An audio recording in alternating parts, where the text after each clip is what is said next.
Hey guys, welcome back to another Weird Wednesday. I'm Asherz, and this is Tobias. Tobias. How's your weekend? Oh boy. It was good. It was good. I watched a new cult documentary. Very nice. Yeah, right? That's always a big deal for me. Those are the only documentaries that I watch. Like if it's not about a cult, I don't want to see it.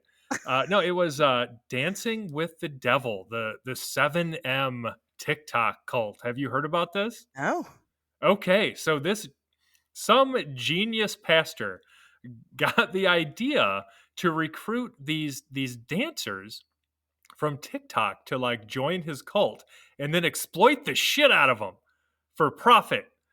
And it's going okay.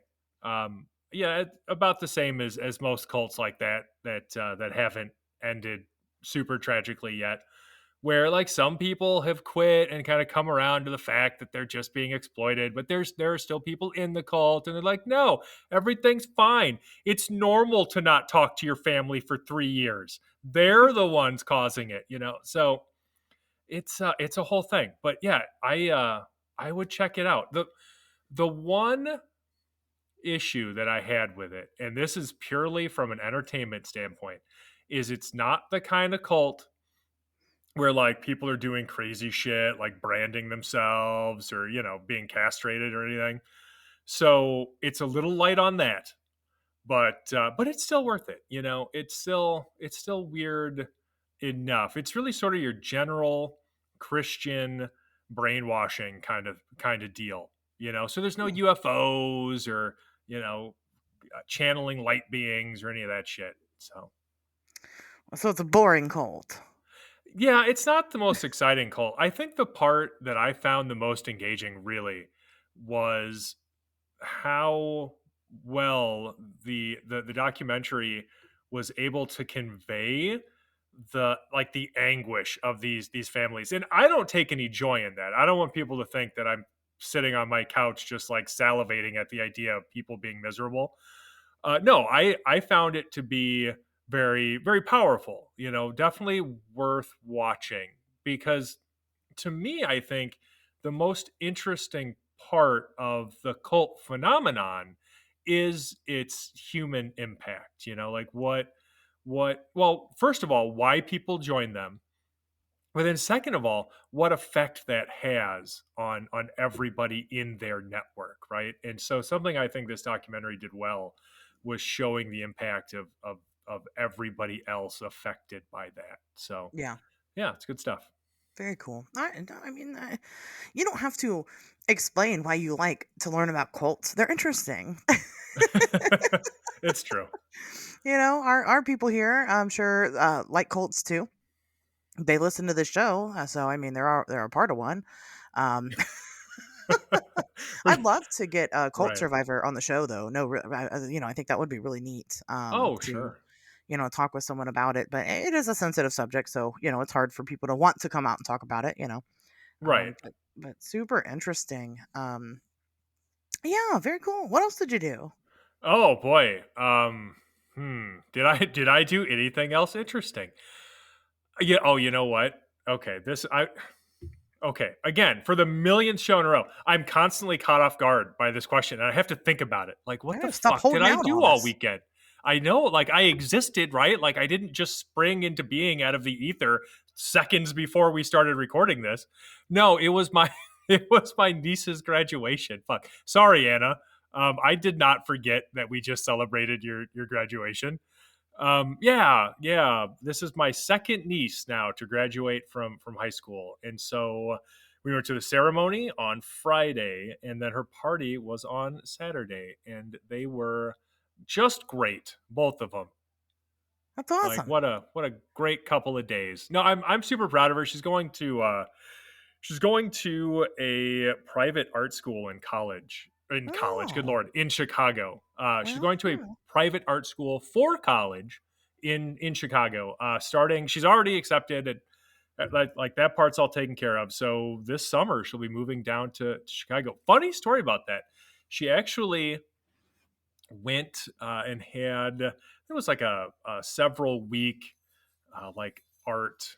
camp thing on campus this past summer, so last year, right? And jokingly, I was just like, "Oh, well, hey, did you see the Mothman, or did anybody ask you about it or talk about it?" And I didn't. I just expected her to be like, "Yeah, shut the fuck up, Uncle Toby. Like, Uncle Toby, you're stupid, and I don't want to hear it." But no, no, she actually told me that one of the professors down there recognized her last name, which is the same as mine, and was like, "Hey, you're not related to Tobias Wayland, are you?" And she was like, "Yeah, maybe. Why?" And he had read one of my books. I think he had read like the Lake Michigan Mothman book, and it was just like, "Oh, so you're related to this guy," and that's as far as the story went. And I didn't want to push it because if you've been around teenagers, which I'm sure you have, they don't necessarily want to elaborate on all of their stories, Sure. especially something like that, which I still don't know if that was something that she thought was cool or she was mortified by.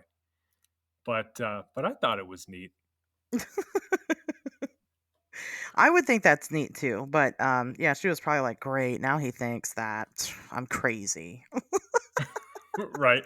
Well, I mean, nobody wants to stand out as a teenager, right? Yeah, right. Very true. No, that is pretty neat actually.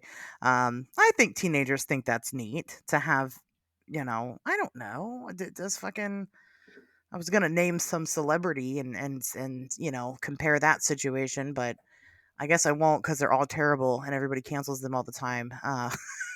Don't want to pick a If side. it's a Hollywood celebrity, we know for a fact that they are all members of the same satanic pedophile Right, cult. So right. I They're don't all want to be bad, associated with that. you know. But if their nieces and nephews think it's neat that their uncle is somebody, if I don't know, fucking Will Smith, has nieces and nephews. See, I can't pick somebody who's not problematic. Let's just not do that. Um, Right? it doesn't matter who it is. Pick your poison. Anyway, but probably not. No, because to them that's just their uncle. Right. Just a normal person. Very cool. That's pretty neat. Wow, sounds like you had some good family time.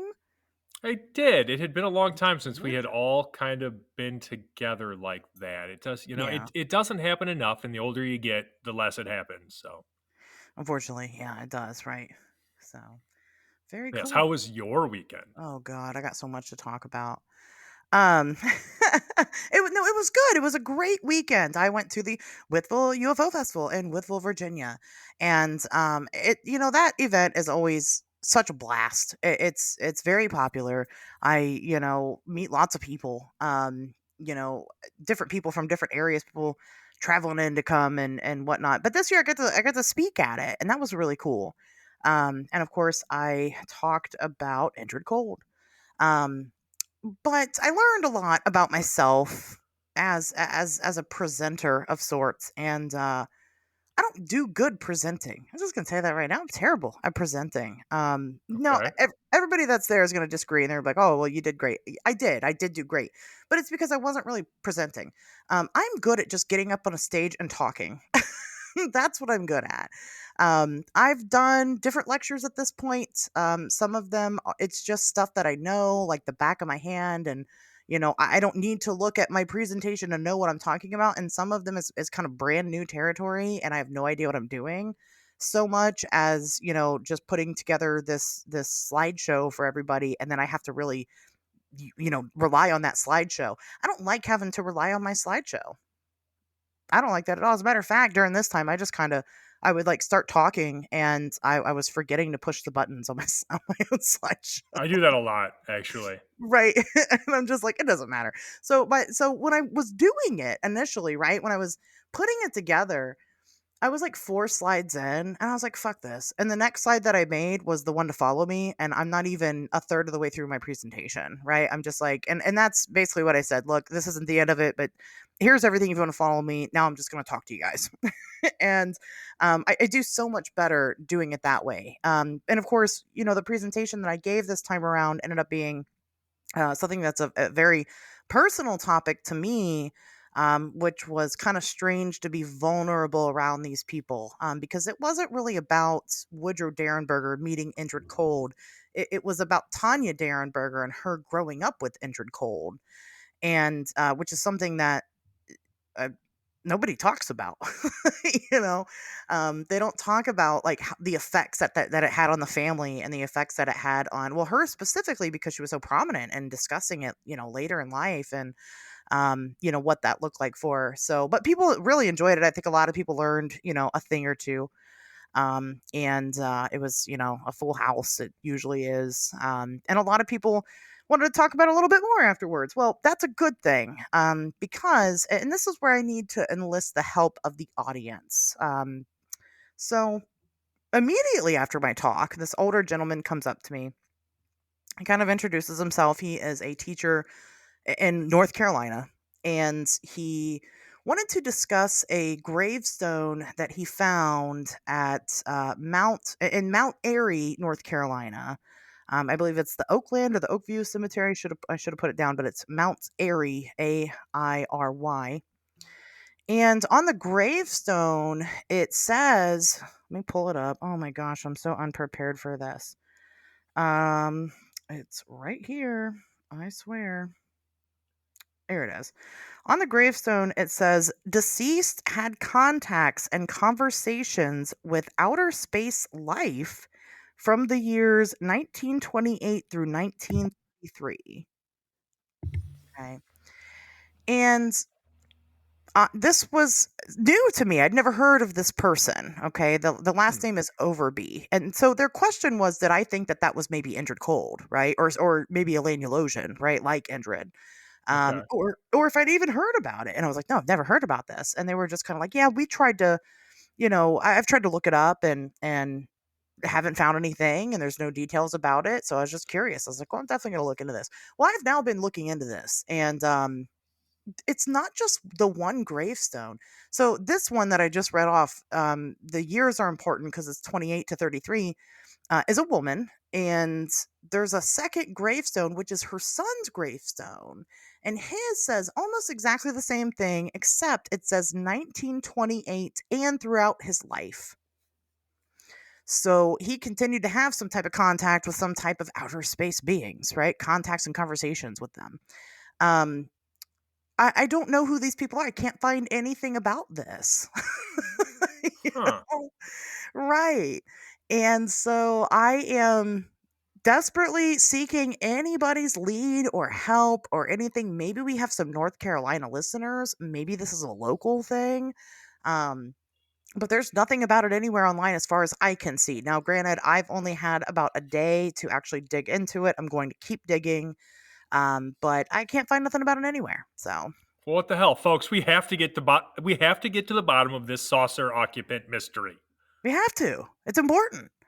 It is, but you can go and find a grave. You can go see the gravestone. I mean, it's legit, So I've got pictures of it. I'll post them on social media, for you guys to help me in an investigation, because this is important.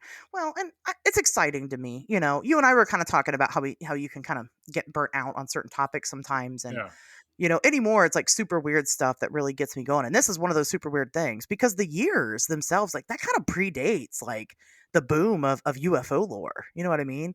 So 1928 is pretty early. 1928? Yes, by Yeah, like almost two yeah, decades. right. So I gotta know, who are these alien occupants? What conversations did they have? What kind of contacts were there? I need the story. Damn it. And Yeah. so I haven't done like a family history or anything to find any surviving members. I will though. I will reach out to them. Hmm. But if Well, you anybody should. else knows anything, let me know. So So I'm that was neat. curious Mhm. because this is what I would have been thinking if when, when sorry, I'm going to stop laughing at my own joke before I've told it here anytime. Okay, so when somebody asked you if you thought they were also from Lanulos, how could you not say no? Because Lanulos is not a real place. Like, and why do people think it is? I'm not saying that people didn't have contact with some kind of strange otherworldly entity, but really, I mean, right? Well, Like, but that's where Indrid's from, is Lanulos. that's where he said he was from. That is where he said he was from. What Right. what what am I going to call Indrid Cold a liar? Yes. Yeah, probably. But I don't know any different. And that was kind of the point. That was also kind of what I was doing with my presentation. I need information from people. Um Yeah, there's a lot that's going to come out about the injured cold stuff. And kind of the theme, because again, this was a personal talk that I gave to people, and it was also about like my search into it, because I've always been skeptical of the injured cold thing.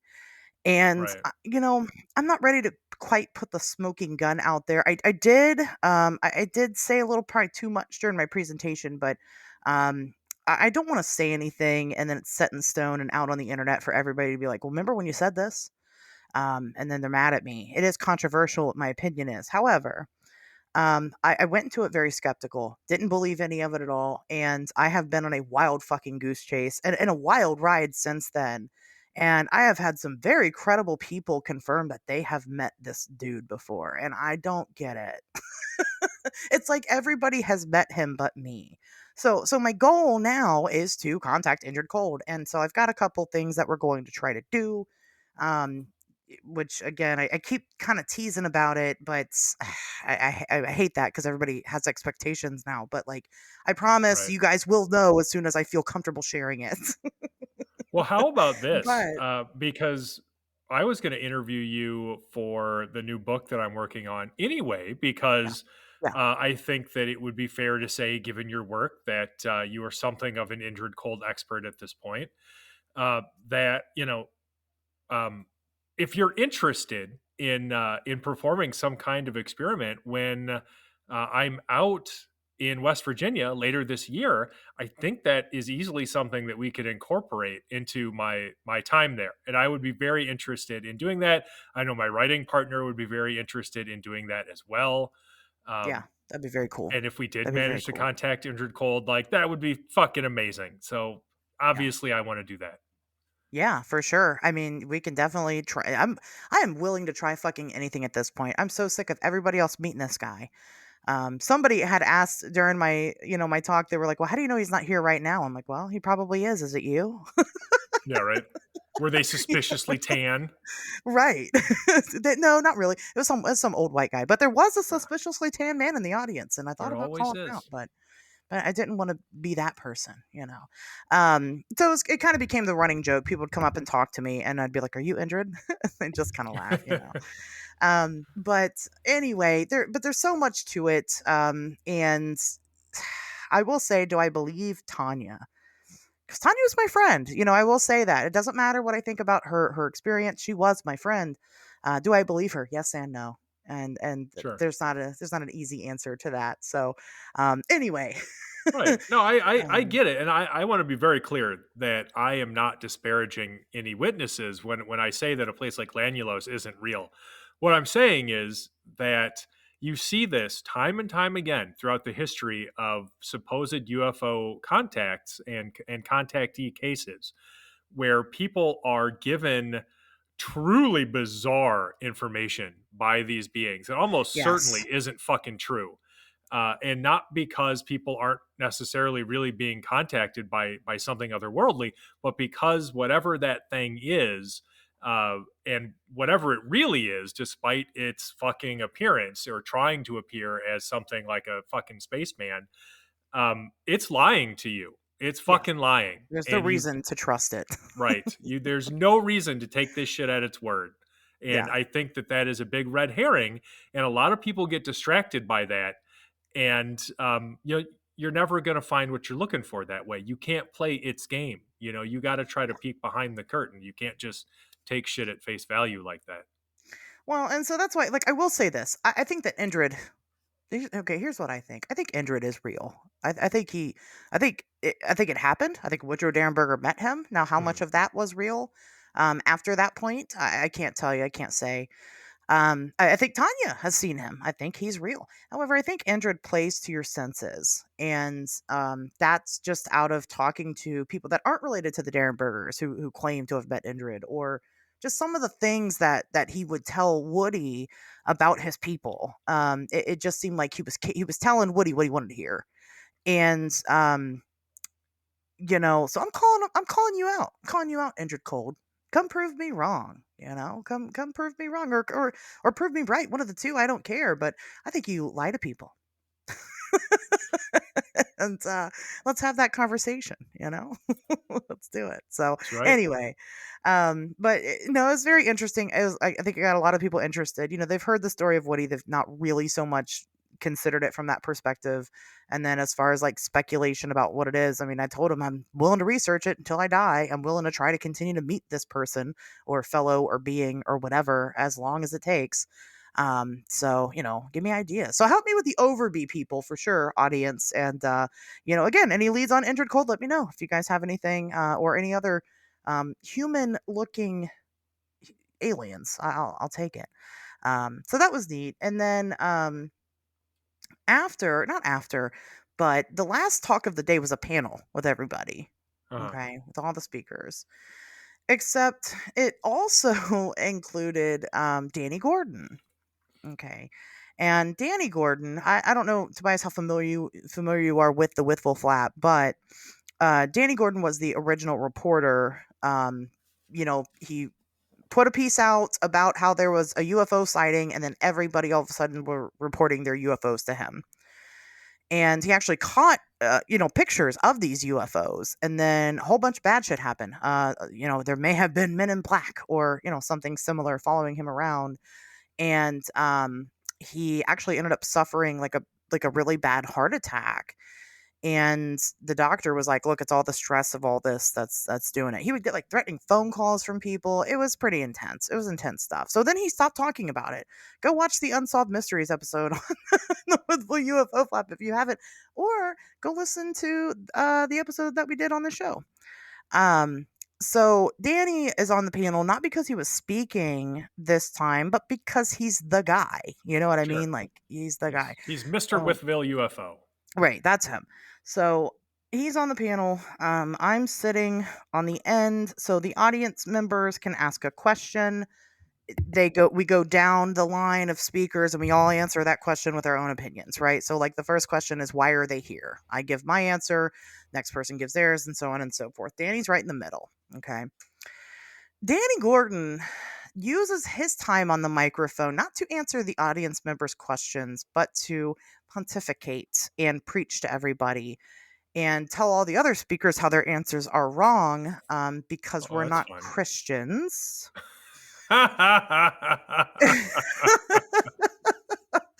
And how wrong everybody else is. Like these things aren't. What a dick. They don't come in peace. They're here because they are evil and demons, and it's Uh-huh. terrible.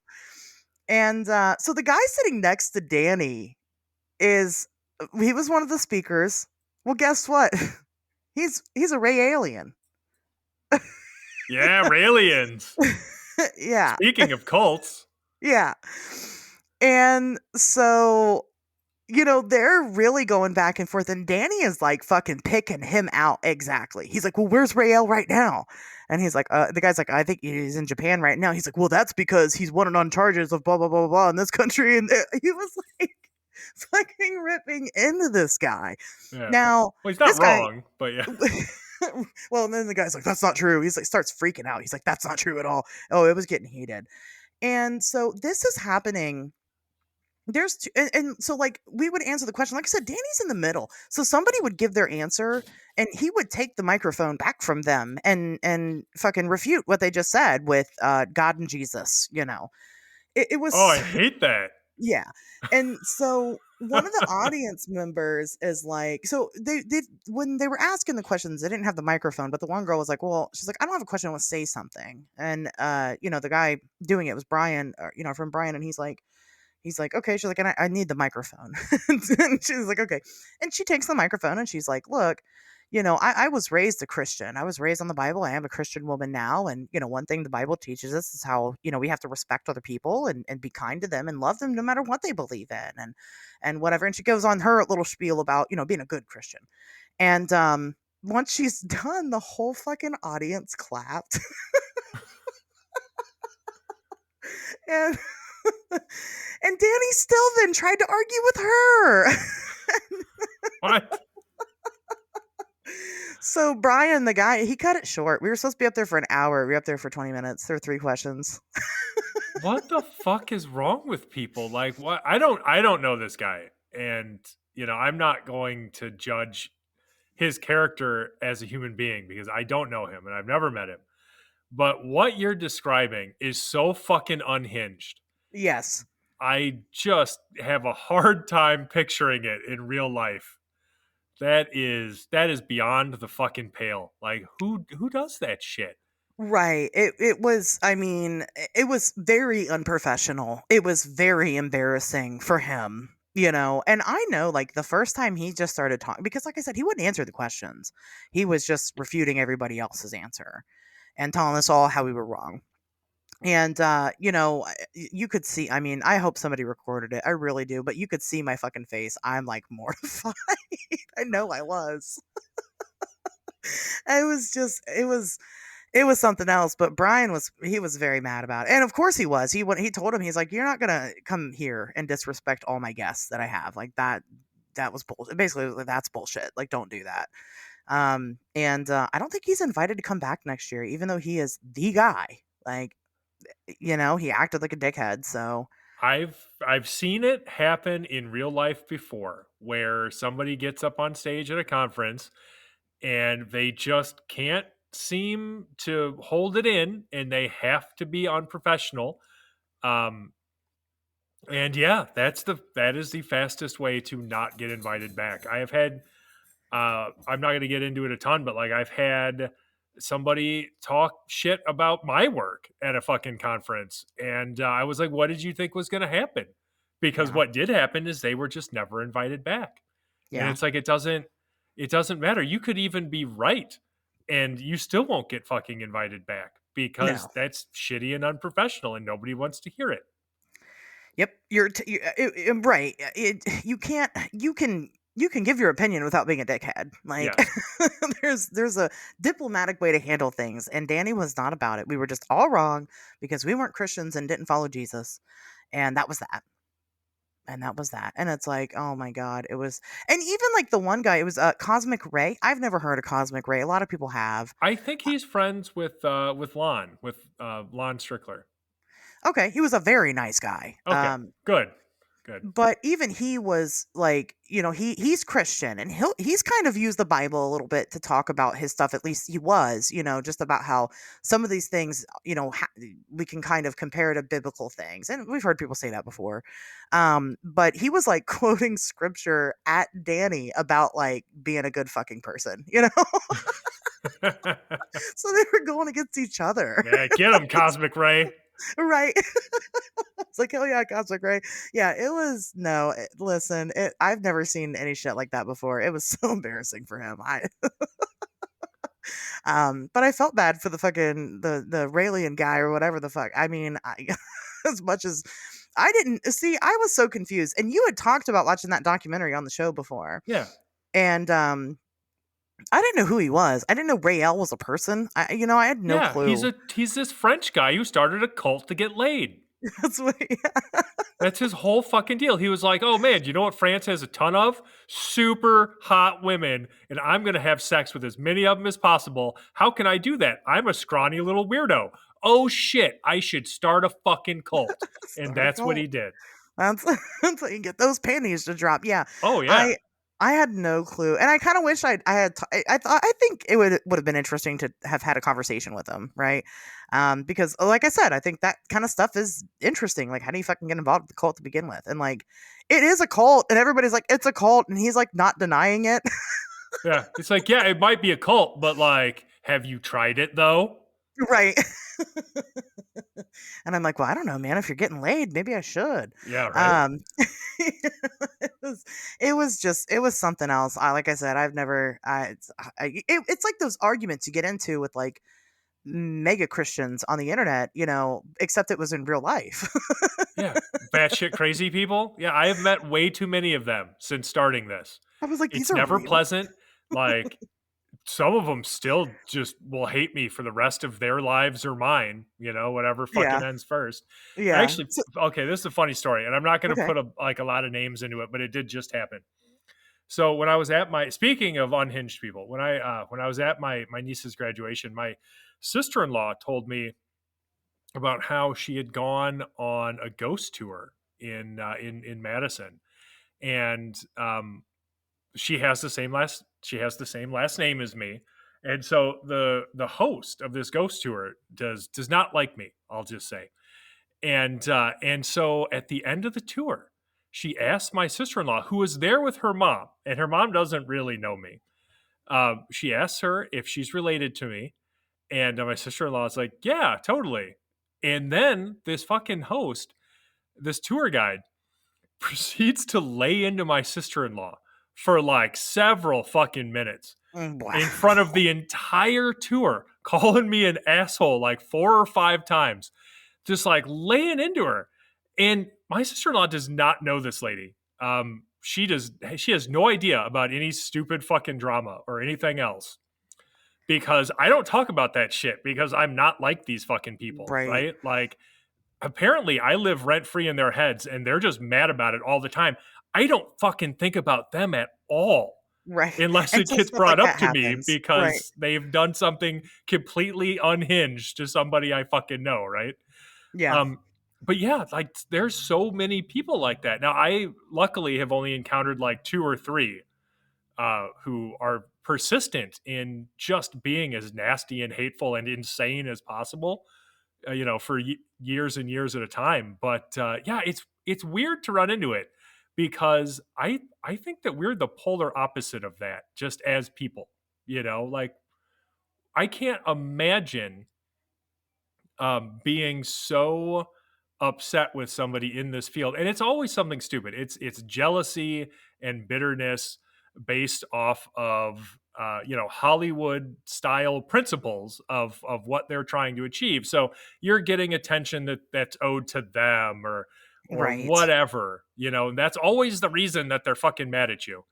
um, and people just lose their fucking minds. Yeah, I they really do. Good lord, I can't imagine caring that much about something so stupid that I would carry that hate with me for years and just spread it around like that. Yeah. But yeah, so I guess that's my long-winded way of saying, boy, are there some fucking nut jobs in this field, and when you run into them, don't worry, they'll let you know. Yeah. Oh yeah, I went to the after party and there's people at this event that don't like me and I don't care. I don't give a fuck. It's for dumb reasons. And I still went to the after party and I had a good time and it's so silly because I'm going to go and I'm going to fucking be nice to your face and you can be a dickhead to me in front of all these people, but you're not going to catch me being a dickhead to you. Yeah. You're It's- gonna look like an asshole. Like that, right. like this fucking tour guide had to look like a crazy asshole in front of all of these strangers because Yep. that's so not a normal person thing to do. Right, and Like, I what let the that shit happen, fuck? and guess who left early? Not me, I closed down the bar. Sorry. They left early, and I'm like, "Okay, whatever, that's on you." Like, listen, I don't give a fuck about I don't have bad blood with anybody. I don't keep it around. I Right. mean, y'all can if you want to. I don't have that, It's so Yeah. stupid. It is. Well, that's the thing It too. is. Like, I am fond of saying, like, I am one apology away from not having any fucking enemies at all. I really am. Like, I Right. don't Yeah. carry that fucking hate in my heart. I just don't. Yeah. I don't have it in me. Yeah. Something that is important, just in general, is forgiveness. Like, you have to, like, what I try to do personally, and I'm not going to digress on this too much, is I try to understand people's perspective and why they Yeah. felt the way that they did when they have wronged me in some way, and none of that shit happens in a vacuum. People always have their reasons, no matter how misguided they are. And And sometimes so I we're the think that assholes. It happens. you never know. Yeah, I'm not perfect. I've certainly contributed to some negative situations, certainly.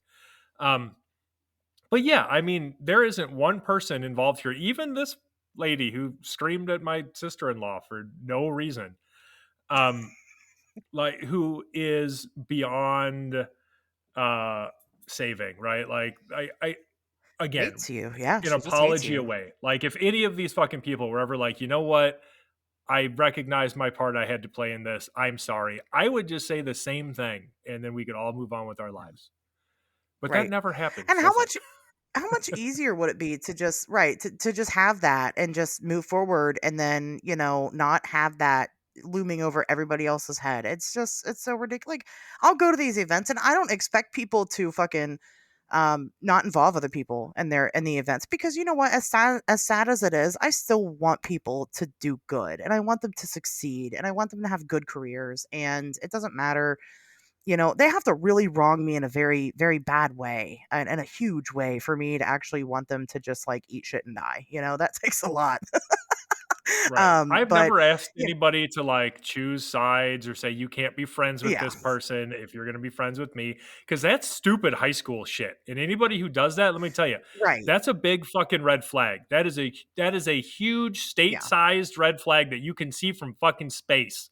So watch out for yeah, that kind of shit yeah. because that's very Yeah, bad. I'm not Bad gonna behavior. fuck with your bread and butter, just because I don't like you or whatever. Like, that's not how this works. And just in general, I say it to everybody. Look, we were all the weird kid. We all still are the weird kid, and we should all have each other. We should all have each other's fucking backs. And I believe in that. It doesn't matter that I get screwed over believing that. I just that's me. Like, that's my dignity. I'm going to continue to believe in that. And that's because that's who I am. So I have to live it too.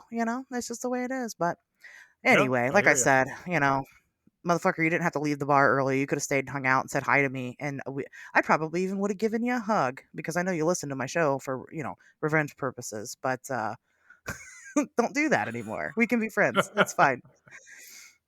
Keep I'm gonna listening, start though. listing the shows for revenge Keep, purposes. Like, keep oh hate no, listening. Yeah. not extra numbers. Oh no, our numbers are Right. higher than ever. Fuck. Really hurting my Now we're feelings there. screwed. Yeah. It's terrible. Anyway. Um, So, but it was no. Otherwise, I mean, even with that, that wasn't a big deal. I didn't care. It was a great weekend. Yeah, good. Saw lots of old friends, made some new friends. Always do, always will. And got really drunk and had a hangover and puked from all the way from Virginia up to Ohio. It was great. Um, That sounds great. yeah, great time. You know, but it was good. It was good. So, you want to get into some news? I think we probably should because Yeah, it's, people are gonna it's get sick of me about that talking time. about my Well, now you're love-hate pontificating at them relationship. after we talk shit about Danny Gordon pontificating to everybody. So don't be a Yeah, Danny. right. God, I hope that video is somewhere on the internet. I really do. Man, if anybody recorded that, please send it to me. All right. So I got a couple newses this week. I got three of them. Oh boy, 3. Three That's newses? too many. Nope. I got three too many newses. Okay, so let's talk about these goblins in Zimbabwe. You heard about this? There's always goblins in Zimbabwe. I'm not even kidding. Like There always is. it's There a always whole is. fucking thing. There is. This is classic Zimbabwe here. So police officers have abandoned their police station in Zimbabwe because they are stating that they are, quote, being attacked by goblins all hours of the night. So they can't get any sleep. A lot of police officers, they're like firefighters. Sometimes they'll be on those 24-hour shifts. They can't sleep there because the goblins are trying to break in. They are causing doors to open and close and lock and things like that nature. Their superiors have backed them up and actually gave them the go ahead to abandon it. Said, yeah, fuck those goblins, abandon it. And they have, and they don't really know where they're going to stick these police officers yet. They're still trying to figure that out or figure out a way to get rid of the goblins. That's the story. That's it. You can Oh, comment on good. it now if you want Okay, to. yeah, there was a pregnant pause there, so I didn't know Oh, if okay. yeah, you were leading up to something or if I should talk, but Yeah, yeah, it's your no, turn like now. that shit happens all the time. It I mean, well, does. and here's the thing. What is referred to as like goblin attacks or goblin infestations in places like Zimbabwe wouldn't even be recognized as such if it happened here. I think part of it is cultural at least because Sure. what it ends up sounding like is like a poltergeist kind of haunting, like that kind of thing. And I think how it ends up being categorized is just due to culture, like cultural influence, because at no point do people usually end up actually seeing anything that we would recognize as a goblin. It's just weird shit happens, things get moved or thrown or doors open or Yeah. whatever, and they're like, oh fuck, goblins, and that's it. Right. And then there's no follow up. We will never hear a follow up about this. I guarantee you. Um, yeah. But I think they're fun stories. Oh, I love them. I also like them a lot. I'm just saying, that's the deal with goblins there. Yeah. They just I don't know. Maybe there are goblins. And the Maybe. goblins threaten them, right? They're like, don't take my picture. I don't Right. know. You didn't see shit. Right. If you do, I will come home with you. I'm not sure either, what's going on there. I agree. It probably is more cultural, especially because, this is police officers, right? So we typically, I suppose, for whatever reason, deem them as credible. And, the fact that the superiors are like in on it, they're like, yeah, fuck yeah, close it down. Don't go back there. It's hilarious to me. So I don't know. Right. Why don't they shoot them, I mean, we all know nothing will happen, right? If they shoots the goblins, right? It never does, but, like, they didn't even try, I don't think. So, I don't know. That's my first story. Okay. Here's my other one. It's also something that we've talked about quite a bit on the show, but this one I picked out for a reason. So over in, Waverly, Nebraska, an elderly woman who was under hospice care had died, and she was picked up and transported to a funeral home in Lincoln, and the funeral staff had noticed that guess what? She was breathing. What? Yep. How does this So keep they happening? Right. I know, right? It's always happening. But there is a key difference here, and I'll get to that. But so they take her back to they take her to the hospital and try to get her back to consciousness. They didn't. She did die a couple of hours later. Oh, Um, but the difference here is that it happened in Nebraska. This is the U.S. that yeah. I was gonna say usually it's another country, often like a developing country, or at least like Hmm. a developing part of a nation. Like if you think of something as big as India, um, Yep, happens obviously a lot in India. there Yeah, are developed, yeah, like there are developed parts of that country, but then there are less developed parts of the country, like the yeah, more rural areas, and that's usually where you hear about people, being diagnosed as dead but not actually being dead. um, but yeah, to have that happen here, I think is surprising, not because somehow the US is better than other parts of the world, but because by and large our medical infrastructure, despite all of our problems in making healthcare accessible, the healthcare system itself is the best in the world as long as you can afford it. So it's right. weird to hear those kinds of mistakes happening here. Yeah, that's pretty big for the US. That doesn't, well, as far as we know, typically happen. Yeah, I hope, maybe we just don't hear about it. Yeah, well, that's true, and maybe they just ran the story in Nebraska because it's Nebraska and shit don't happen there ever. Um, I Aw, don't know. I'm sorry, Nebraska. I think you're cool. Nebraska's okay. But yeah, it's super interesting. Now, of course, the family are going for some type of, malpractice Oh yeah, or sue the shit out of them. hell yeah, they should. Good on the funeral staff, though. You know what I mean for catching that, for doing their job, Yeah, and not slicing open a person that's alive. That's great. Unfortunate though that they didn't make it. Now, who knows how far this will go legally because this person was already. I mean, they were on hospice care. They were already dying. So maybe that's where the mistake came in. Is that they were already bad off and they were trying to let the person die. It's weird. We don't have physician assisted suicide in the US. we don't. However, we'll take you off of all the machines or whatever and not call it suicide, even though that's what it is. Like, it's so Right. weird. Well, it's just we're okay. It's a difference between just letting something happen and making something happen. Yeah. And Yeah. that's a subtle but important distinction. So in this case, fuck, I don't know, because that I don't think that's a line we want to cross. Being like, well, she was already pretty dead, Yes. like, no, fuck that. If she could have lived for another 10 minutes, then no, you're getting fucking sued for malpractice. That's bullshit. Absolutely. Yeah, You know, that's precious to a lot of people. So, they don't the police have said that they don't think there's any foul play involved here. But we don't know. Was she so like that's the question now is that well, was she dead when they pronounced her dead, or did they lie about her being dead, or maybe they were confused about her being they could have just dead. fucked up. Yeah. Yeah. And so, we don't really know. Did she come back to life? Well, she could have, Is but she Jesus? Like, do people just come back to life? well, if you listen to the show, yeah, it happens all the time in India and stuff. So, I don't think those people were dead in the first place. That's my stance on those. I've said it before, and I'll say it again. People do not die and then come back to life like that. Now, I'm not talking about resuscitation. That's yeah. different, where people have been declared dead and then brought back through medical intervention. Sure, we know that happens. But I don't think people just spontaneously come back to life all on their own with no help after they have died. Yeah. So that, like I said, it's murky as to if that is what happened because it's still under investigation, of course. And, all respect, of course, to the family, and condolences for their loss. Of course, I'm leaving the victim's name out of it because it's not, you guys don't need to know that. Leave them It's alone, not important to the story. Yeah.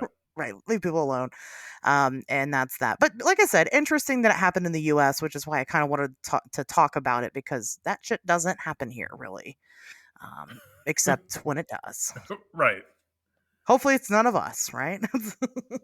Yeah, if I'm dead, I better stay dead. Damn it.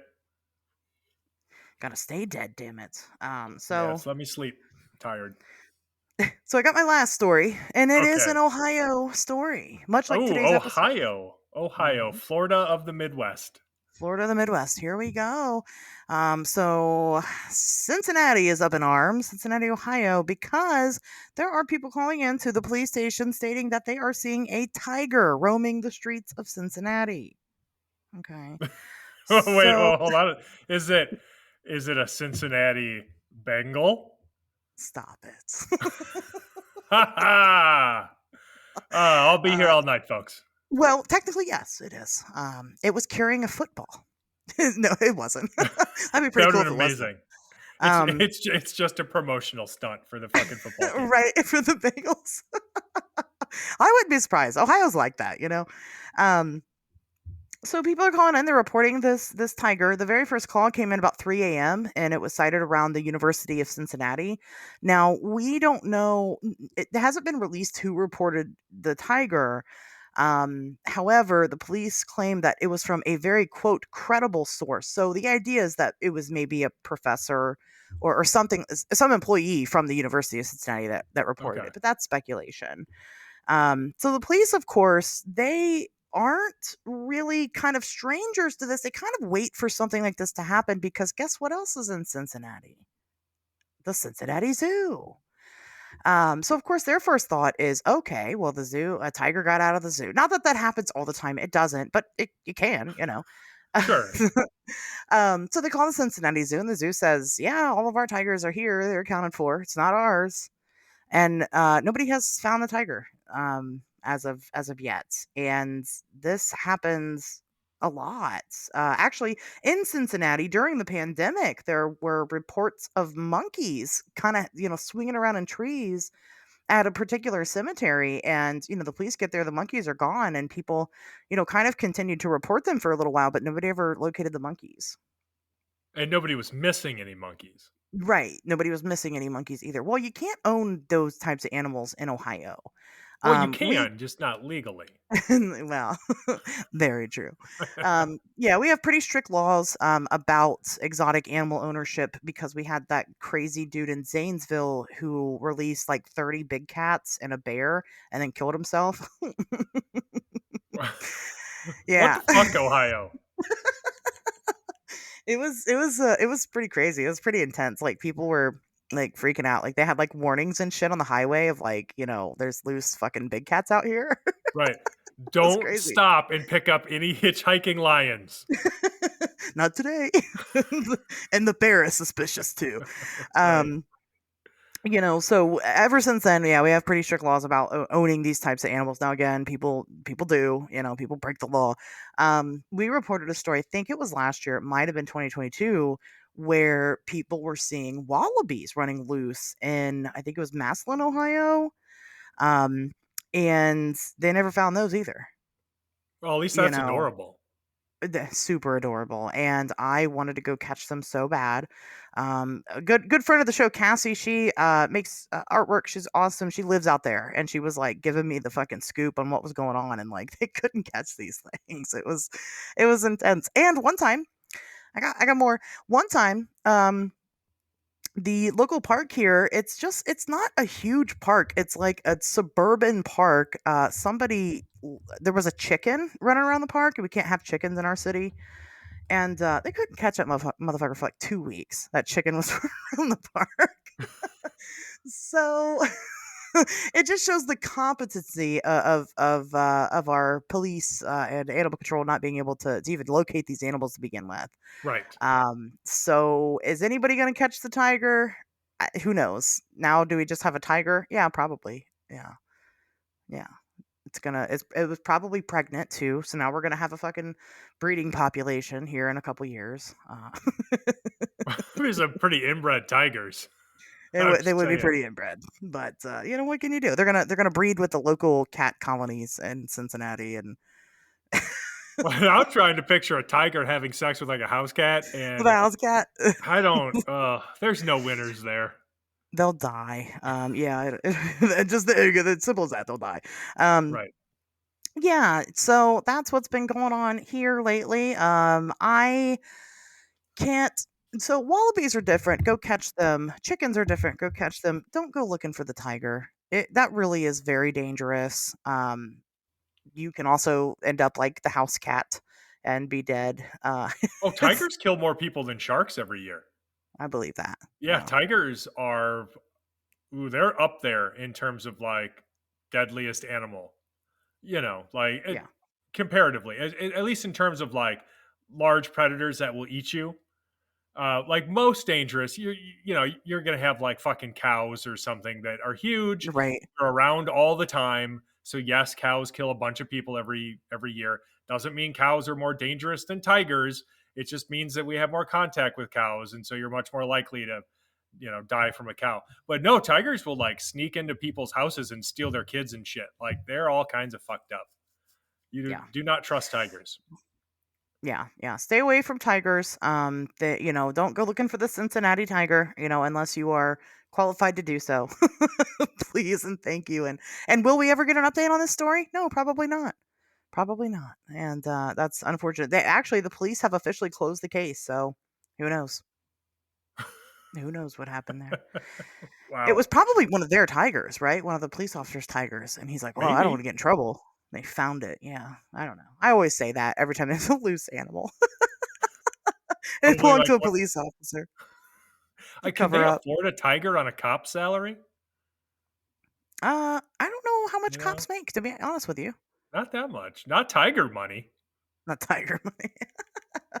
I don't know. He probably saw Tiger King, right? During the pandemic, he blew all his stimmy on a tiger. Yeah, fair enough. Went down to discount tigers, Right.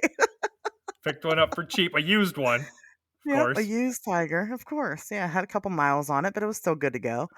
Um, took it home. I don't know. But yeah, it's fucking Ohio, and we're gonna talk more about fucking Ohio here shortly.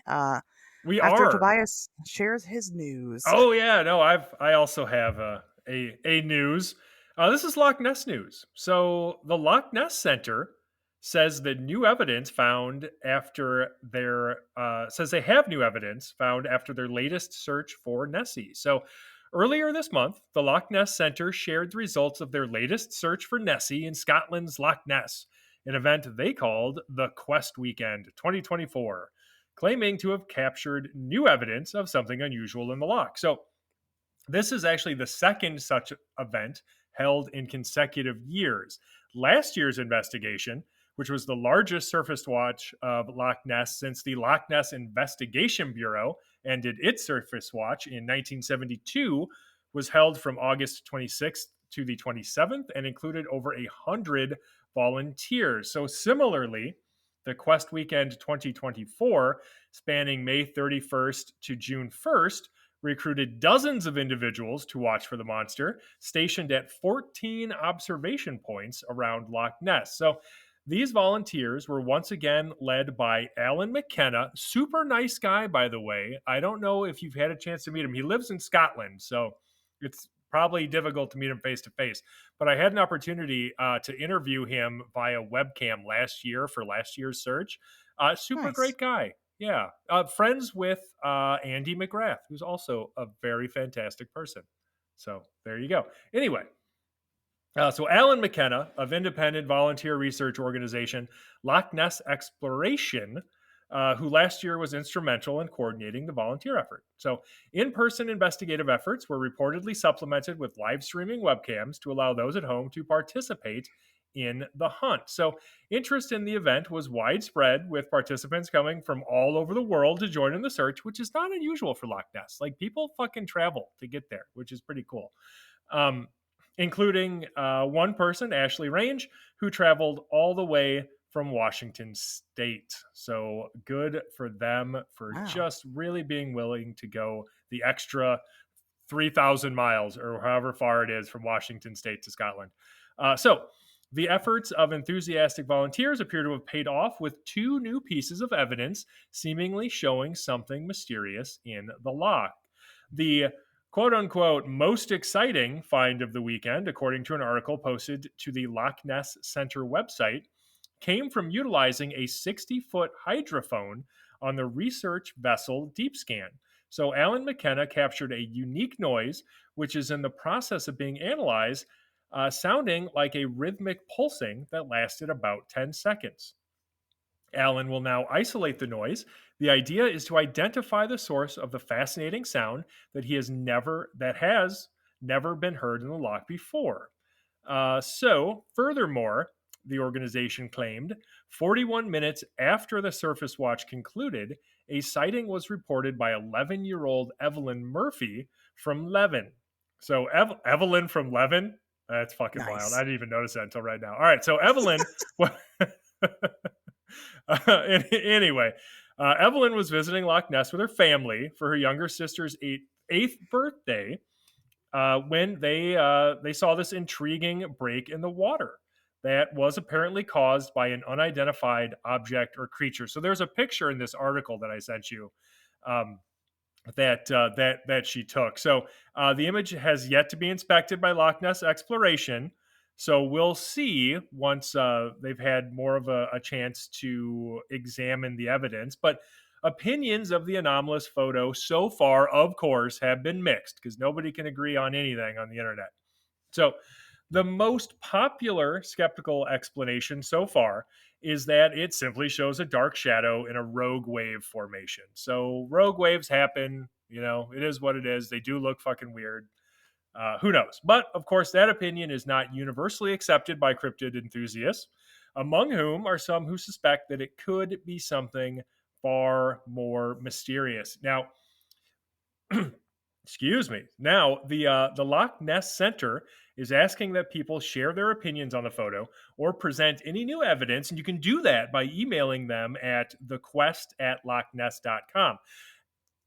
Furthermore, to keep up with Loch Ness exploration, which I suggest for anybody who gives a shit about Loch Ness, like, you need to be following Loch Ness exploration because they do a lot of work out there, and you'll be up to date on all of the latest everything to do with Loch Ness. Um, but for this specifically, so you can see any results that come from their examination of this evidence, you can find them on Facebook and YouTube. Super easy. Just look up Loch Ness exploration. Um, but yeah, I don't know. Did you have a chance to look at that photo? I did. I did check it out. It is interesting, but I can't say I have too much of an opinion on it because it is just, it doesn't show a lot of detail. Yeah, it's a blurry nothing. It's like most Right. photos. Right. It's a blurry nothing. But I've said it for a long time, and I hate this answer. I do. It makes me so. It hurts my feelings. It makes me sad. But I think if there is a monster in Loch Ness, it's a big eel. Maybe. And I think that that photo, gives evidence to that. It looks like that's what it could be. Oh, sure. Yeah, and by blurry nothing, I don't mean that, like, you can definitely see that there's something in this photo, but like most anomalous photographs, whatever it is that is in it, is it's very difficult to discern. And so, Right. I have this category of anomalous photographs called blurry nothings, and, and it's where most of them end up falling in because you just can't make out anything of value. Like, it looks like it could be a rogue wave, or it looks like it could be some kind of weird animal in Loch Ness, and it is fucking impossible to tell which one of those it actually is. Yeah. Yeah. No, I agree with that. I think the noise is interesting. I mean, I'm excited to hear what that could be from. Oh, for sure. Um, whether it's a monster or something else. I'm open to either one. But yeah, no, the photograph is interesting. I think it's fun that it was taken by an 11-year-old girl. I love that for her. Oh, totally. Yeah, if Like that's if she was fucking here, awesome. I would tell her that she definitely captured a monster. Yeah. Oh yeah, for sure. Always tell kids that. Always. Santa is always real because he is. Yeah, So, obviously. you know. Well, you wrote a whole book about it. Right? I don't have to tell you. Yeah, no, I think it's neat. There's actually been a couple of different Nessie stories coming out recently. It seems to be kind of, I'm not gonna say picking up in activity, but definitely picking up in popularity. I Yes. know we haven't covered every single one of them. I don't personally seek out some of the anomalies that are found just because some are official and some aren't. Yeah, But if it, it's it one of has the been a hot topic lately. Yeah, well, for sure, and I think that's a lot to do with the efforts of groups like Loch Ness Exploration, Loch Ness Yeah. Center, really, going out of their way to fund these kinds of expeditions and drumming up interest in this phenomenon. I'm with you personally. I try to only cover what I consider to be the credible stories. So Mhm. if it's like that one dude who says he always finds them on fucking webcams, Like every day. Yeah. yeah, I'm not going to cover that shit because that's not fucking credible. And it would be all I ever did would be covering these bullshit stories. But yeah, there is Yeah. interesting work still being done, and that's what I like to cover, and that's what I like to talk about. So anytime these folks are doing anything interesting in Loch Ness, I will make sure people know about it. Yeah, absolutely. I think it's neat. I think that I'm excited to see what the rest of the year brings. Will we have more? I think that it's great that there's some funding going on for actual research. We need that more in cryptozoology in general. Like, I don't care if they're doing it just to draw tourism. That's fine. I don't give a fuck what the reason is. I just care that they're doing it. Oh sure, I love that. So yeah, very neat story, and good on the child for capturing the picture. yeah. She should be very proud.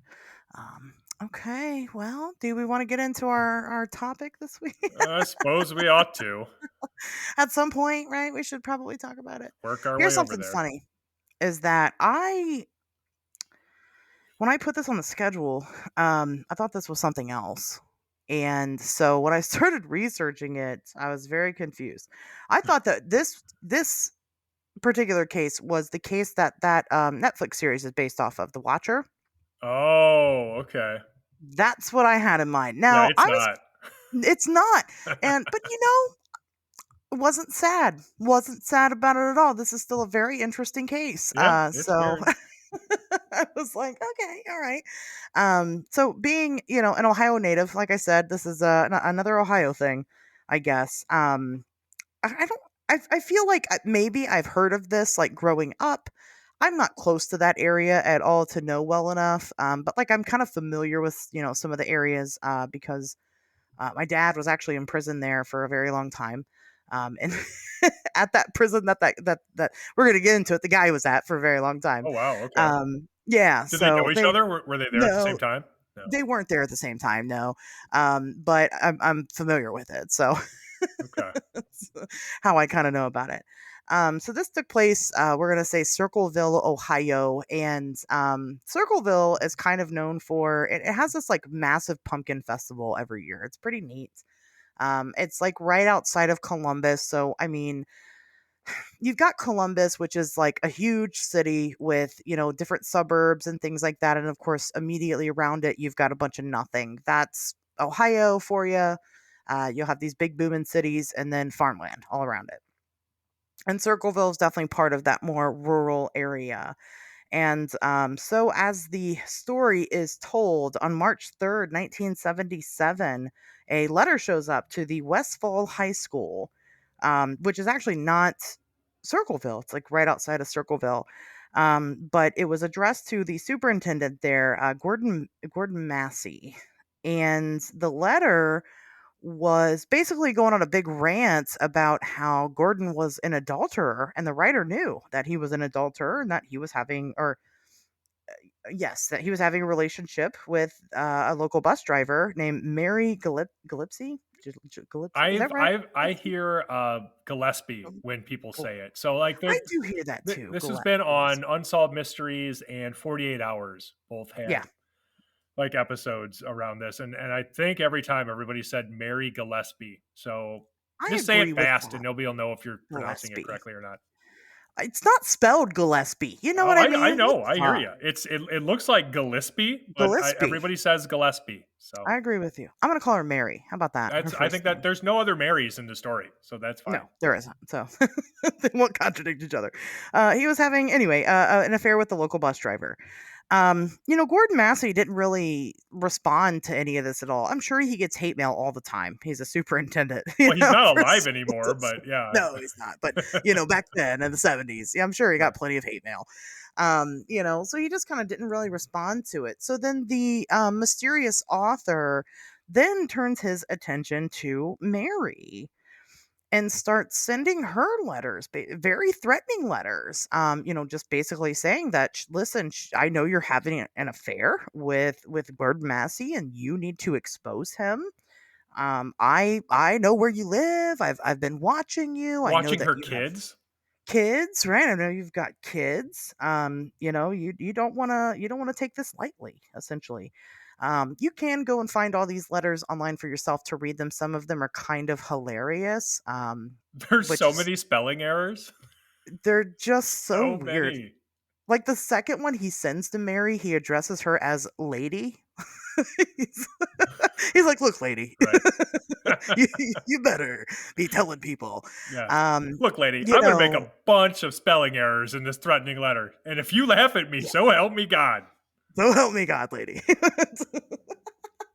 um, yeah, so it started getting kind of weird, but Mary just kind of, they just kind of ignored it. She had denied, I'll say that, had denied having an affair with Superintendent Massey. Now we'll talk a little bit more about it later, but that was her official stance on it. Um, but the author of the letters he was very insistent that she admit to this and expose him, that he's terrible and everybody needs to know about it. She needs to cut it out. Well, the problem is that Mary herself is also married to a gentleman named Ron. Okay. And Ron then also receives a letter, and in Ron's letters, basically the writer is telling him, your wife is having an affair with the superintendent. You need to get her to admit it, and not just admit it, she needs to expose it to everybody. And if you don't do that, well, I'm gonna kill you. That's fucking wild. But no, it's true. Like the whoever was writing these letters insisted that Ron go to the school board, like the Westfall school board, about the Yeah, affair. Like, what the fuck are they gonna do? Anyway, insisted he go to the school board about the affair, or he will be killed. he will be Which, killed. yeah. Speaking of unhinged, what the fuck? Right. Like this person is obviously very insistent. Now, just to kind of get into a little bit of details about the situation, Mary and Ron appeared to be happily married. At least nobody really reported that they haven't had any marital issues or that Mary had any reason to be having an affair with Gordon Massey. But Gordon Massey was married with children. Um, was not happily married. Him and his wife were going through a lot of turmoil at the time. They were going through a divorce. So could a lot of people question, could this have been going on? Well, we'll see. we'll we'll see. We'll get into it a little bit. Maybe. Um, so Mary had a pretty good idea. Like she thought she knew exactly who this person was that was sending the letters. There was a fellow bus driver by the name of David Longbury, and he was very interested in her. Okay, he took a lot of interest, and so she thought, okay, it's just David, right? He's just being David. He's just weird. Now, after getting, several letters repeatedly, I mean, yes, they were bothersome, but, it wasn't enough to go to the police. She had actually only really disclosed the letters to a couple of people, her and her husband, Ron. They had actually told Ron's sister, Karen, of course, and then She did her turn out to be a husband, real Karen. she did turn out to be a real Karen. And her husband Ron, or I'm sorry, her husband Paul, and they all got together and actually wrote their own letters to this David guy, telling him, fucking cut it out, man. And they did. The letter stopped for a while. That wasn't really an issue. So, any comment before I get into it's about to get heavy? It is. No, it's like shit gets very fucking real very quickly. But no, I mean, I think you pretty much covered it. Like they were getting letters. I think there might have even been some threatening phone calls. And you're Yeah, right. Like immediately she thinks of this David guy. And so they write him a letter. And I love that's how people were confronting each other in right. Circleville, Ohio in the late 70s. They're just like, oh, you're going to write a letter to me? Well, what the fuck, dude? I'm going to write you a letter. How do you like that? Right? Like, just go talk to them. Like, what's wrong with you people writing fucking letters all the damn time? You don't live And they that far each away. they each wrote a different letter. I love that, Yes. But yeah, no, and then things calmed down for like a few weeks, and everything was fine right up until when it wasn't. Right up until it wasn't. So the night of August 19th, so a couple months later after this started in 1977, Ron gets a phone call. And it's from the letter writer, the author of the letters. And so I believe it was maybe one of their daughters. Somebody else was in the house with them when this happened, and they don't really know what was said on the phone call. But Ron is very upset. He's very angry. And he grabs his gun and he leaves the house. Did the writer coax him out? Did he give him an address? We don't know. But he is like, I'll fuck this guy and I'm going to go fuck him up. And he leaves the house. Well, um, unfortunately, Ron's car was found totaled. He had actually crashed into a tree that evening around 10:30 that night. So Ron, well, he died. He was dead. Now, okay, again, this is where shit gets all kinds of crazy. So the police are, obviously this guy is in a car accident. One of the first things that they do is they test his blood alcohol level, which was about 1.5 times more than the normal limit. Ron was not drunk when he left the house. Now, did he go and get drunk? I suppose that is a possibility, although, people, some other characters in the situation say that that was pretty abnormal for him to do something like that. They didn't think that was right. Now, the police did investigate for foul play because at this point, that's when they finally disclosed, listen, we just got these threatening letters from this guy saying that Ron was going to get killed. If he didn't do this, that, and the other, and also right before he left the house, had a phone call from the guy Right. or woman. We really don't know if it was a man We or a don't, woman. Let's be people honest. just kind of assume like It's a male, man. but yeah, Yeah, it doesn't have to yeah. be. We don't. But speaking of foul play, not only was he found dead of like massive internal injuries from this car crash, because he was going way faster than Yeah, would have been safe. So he's driving at speed when he lost control. So this wasn't like it's not like a huge mystery necessarily. Like people weren't like, oh, he was only going like 25 miles per hour. How did right. this happen? No, he was going way too fast, lost control, hits a tree, dies. Um, he's found, like you said, with 1.5 times the legal limit in alcohol in a man again who is said to have not been a heavy drinker. And Yeah, beyond that, he's found with his pistol underneath him. It was a 22 caliber revolver, I think, and one round had been fired. Hmm. Yeah.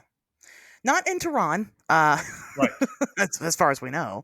Anyway, the police kind of fucked this one up. But yes, it had been fired. And again, he had left the house with the intention, it sounds like, of meeting up with the author of these letters and to, shoot them.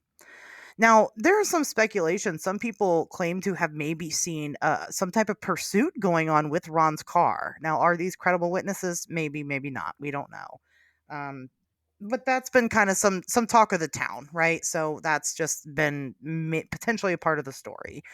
It Um, would make sense, like, it, was he right? being pursued by somebody and that's why he was driving so fast and lost control? Is that why there was a round that had been fired because he had fired it at somebody chasing him?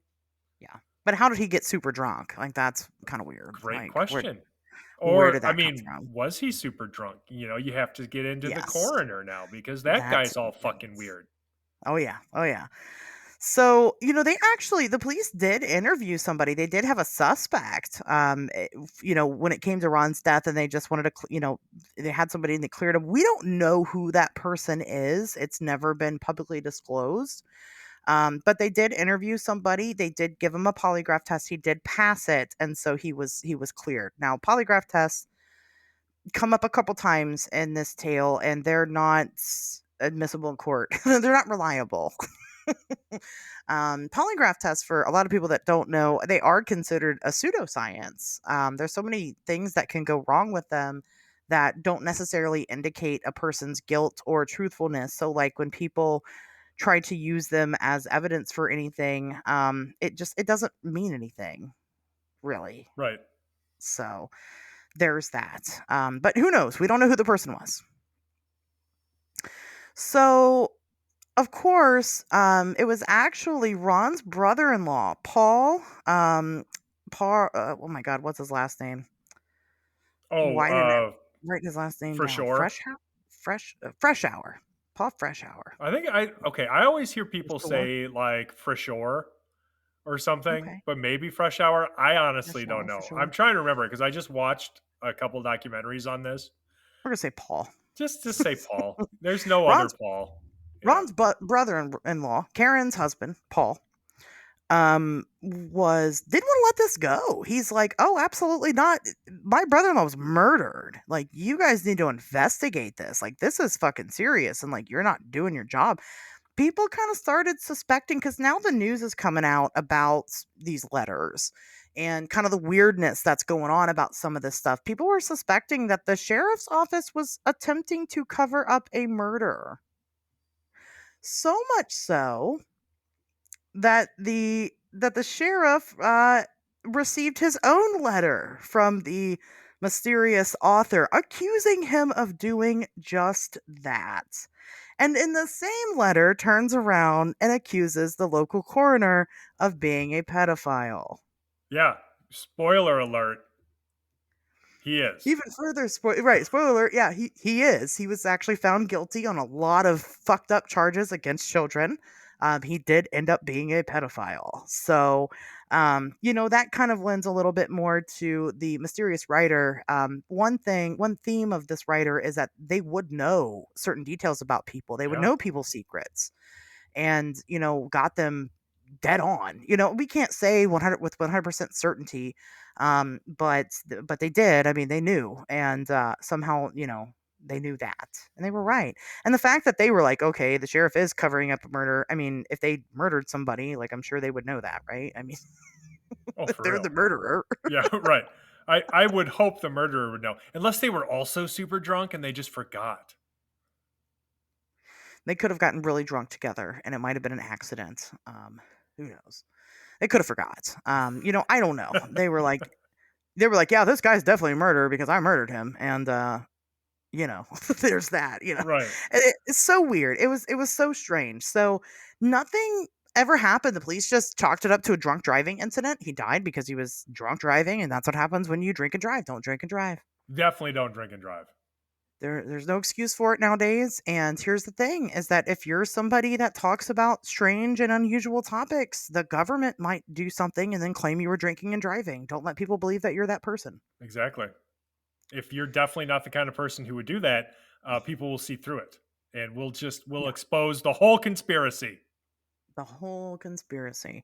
So after this all happened, the letters fucking boom.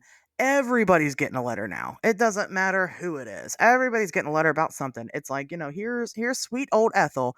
She's getting a letter talking about, she needs to fucking admit that she stole Grenadine's apple pie recipe, right? She's a bad person. And if she doesn't admit to it, then something bad's going to happen to her too. That's not really an example. It might be. Literally everybody was getting a letter Oh in yeah. Circleville. It was just going around crazy. Meanwhile, Paul is still insisting that something is done about this investigation. He's contacting the FBI. He's trying to get them involved. Come check out this weird death that happened and all these fucking letters that are going on. And then meanwhile, Mary and Gordon Massey, Superintendent Gordon Massey, begin a romantic relationship. Yes, after her husband has died. So, I mean, that doesn't prove that they were having an affair, but it doesn't look good. Right. I mean, maybe the letters brought them together, Or Maybe she was like, I need to check out that Gordon Massey guy. maybe they were just like, "Oh, cool, we can, If we can finally be fuck and together. everything, and we don't have to hide it." Rad, high Right. five. Right. Now, yeah, I mean, that's not a good look, Mary. No, I'm just saying. That looks pretty suspicious. But okay, all right. We'll just keep that one in our back pocket. So, things are really ramping up. The letters are continuing to every fucking body and their mother. And now signs start popping up all over town. Weird, mysterious signs with different accusations for different people. Of course, one of the main people being accused of different things is Mary herself. So while she's driving a school bus full of children one day, she actually sees one of these signs, and it mentions actually her 12-year-old daughter, and mentions how her 12-year-old daughter is having some type of sexual relationship with Gordon Massey. yeah, not cool, letter writer. No, not cool. Well, unless Like it's you don't have to true. get. Well, for fuck's sake, you don't have to get kid. It almost certainly is not true, as far as we know. As far Um, as we know, but that's true. you don't Yeah, we have to can't say it involve is kids in that. It sounded to me like just something to hurt outrageous Mary. that they were trying to say to get her attention. Well, and there's a good reason for it. Why they would want to do an outrageous sign like that. Right. Um, so Mary stops and goes to take down the sign, and because now it's got her kids and her new man involved. While she approaches the sign, before she goes to pull it down, she notices that it is attached to this piece of twine, and she kind of follows it a little bit, and it's attached to a box. So That's she's not very weird. that's not weird at all. And Mary notices that. She's like, this ain't right. So she is meticulous, and she actually removes the box itself and takes the box home with her, and she opens it up to find a gun in the box. And she's like, okay. She takes it right to the police, and the police had determined that this was an attempted murder on Mary. This was a booby trap. She Yes. was set to come pull that sign down, and when she did, the gun was supposed to go off. So we can safely add Wile E. Coyote to the list of suspects based on this fucking booby trap. That's Yeah, literally a piece of string tied to a trigger of a fucking 25 automatic in a box attached to a sign. Like, gee, yeah. what could possibly fucking go wrong? I can't believe that didn't work. She should be dead right now. Oh my god. Yeah, I'm curious as to how, because like when you pull the trigger of a gun, right? You pull it, so you're pointing at you have a gun in your hand, you're pointing it away from you. You pull the trigger, you're literally pulling it back, right? Yes. So how could you rig something up if you're in front of it? You see what I'm saying? Like, how does that string work? Because if she were to pull that Yes. string, wouldn't it pull the trigger It would forward? have to be some kind of knot that like was around the trigger and the grip that would tighten to squeeze Gotcha. the trigger so it did fire. I mean, Hmm. obviously it didn't fucking work. So the gun didn't even go off. Like, that's how shitty this was. It's not like Right. it managed to fire and missed or anything, No. which would have been bad enough. It didn't even go off. Like, she managed to take the sign down, go find the box, take it home, open it herself, and then take it to the police. So, a I pretty mean, shitty booby trap. Tobias, it sounds like you know kind of a lot about how this booby trap worked. Look, I definitely don't have a whole garage full of these I've been working on. All right. So don't look. FBI, if you're listening, just stay away. This doesn't concern you. Well, no, the FBI don't care. Ask Paul. Um, poor guy. We'll get there. So, speaking of Paul, the police now have this gun, and they did notice that somebody had tried to, scratch off the the serial number. Uh, I almost said something else, but anyway, they did a really bad job trying to scratch it off. And what? This person has been so meticulous up to this point. I can't yeah, right. believe they would do a half-assed job. Yeah, they did a really bad job. They're such a genius. Um, and they found that the gun belonged to some man. It doesn't matter who he is. And this man had recently sold that gun to somebody we know. It's Paul. He had recently sold it to Paul. He's a coworker of Paul's, sold it to him. And so the police bring in Paul, and they're questioning him like, "Well, why is it your gun, dude? Like, did you just try to kill your sister-in-law?" Paul says that yes, it that is my gun. It was actually stolen just like 2 weeks ago. Someone stole it, Which, and yes, was conveniently not reported. conveniently not reported. Well, Paul may have purchased the gun illegally. I don't know what gun laws were like in the You can just 70s. buy a gun. I could just sell you a gun right now. If you That's want to buy probably one of my true. guns, I mean, Yeah, I do you actually. totally I'm can. I interested. can sell it to you. I don't have to do anything. That I believe that. So who knows why it wasn't reported? We don't know why. But then Paul goes on to say not just like, "Oh, well, it was my gun and it was stolen." He says, "I know exactly who stole it, but couldn't tell the police officers who it was. Couldn't remember his name, oddly enough." So, Paul's not looking too good right now. you know, so the police are like, "Okay, so you're the motherfucker writing all the letters. That makes sense. Let's do a little bit. Let's test this out, Paul." They sit Paul down. They go, "Well, you write these letters, don't you? Could you write one for me right now?" They put him on the spot. Well, He's like, they "Okay, asked I'll him try." to. They told him to copy the handwriting. They're like, "You got to write it in this style." Yeah, which is not how that works. No, It's that's not terrible supposed to work police that work. way. Yeah. That's like I don't know how this man did not sue the fuck out of this police, For this precinct. real. I really don't get it. But yeah, they did that. They're like, "Yeah, copy this, do this." And he's like, "Okay." And they look at it and they go, "Yep, it's a match." Right? Oh Looks god. good. And they go and actually they interviewed, well, no, they gave him a polygraph test too and he failed it, They did. so and that's science, so Right. obviously he's guilty. But just for safe measure, let's talk to Karen. Let's see what Karen thinks about all this. Oh, Karen, the woman that he's currently going through a super messy divorce with? Yep. Karen, Perfect. who he is going through who had an affair, who was Yes. having an affair. So he left her and took the kids He got the and kids in the house, he got everything. everything. Yep. And so of course she's a reliable source, and we can trust her entirely. And she says, "Oh hell yeah, he did it.